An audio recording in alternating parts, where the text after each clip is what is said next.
Given the research that I did on, again, looking at brain activation patterns and how much risk people choose to have in their portfolios, from that research it was natural to go down, one more level, if you wish, of abstraction and go to the genetics level. One part of the brain, if you wish, recognizes rewards, and whenever it perceives potential rewards in the environment, it gets more activated, and we see that when people have more activation in this area, they tend to take more risk. And the other area gets more activated when you perceive something potentially aversive in the environment, and when people have more activation in this area, they tend to shun away from risk. It looks like there are such genes that help you identify these individuals that sort of, if you wish, are the extremes of risk-taking.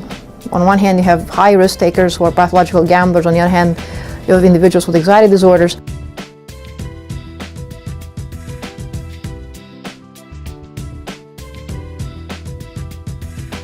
Basically, people come to the lab and you give them some money to start with, and then you say, look, from now on you're going to have to make multiple choices. You're going to make exactly 96 different investment choices, and in each one of those you're going to have to tell us how you'd like to split your money between two assets. A risk-free asset, think about it as maybe a savings account or a bond, and a risky asset that has two potential returns, a high return and a low return. You could either make, say, 20% or lose 10% of your investment if you put money in this risky asset. After they were done investing, they were asked to provide some saliva into a little plastic container. We then sent these containers with saliva to a company here in the Chicago area, ACGT.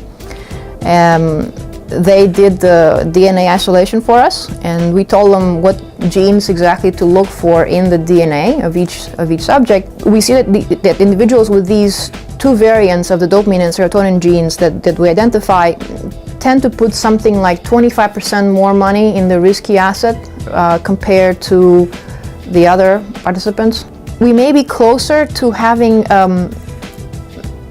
model of how people take risk based on how our brain works. We know that only about 20 to 30% of the variation across people in how much risk they take comes from genetics. This debate of nature versus nurture, how much of our behavior comes from our genes and how much from the environment, from our experience, is particularly important for the topic of behavior in financial markets.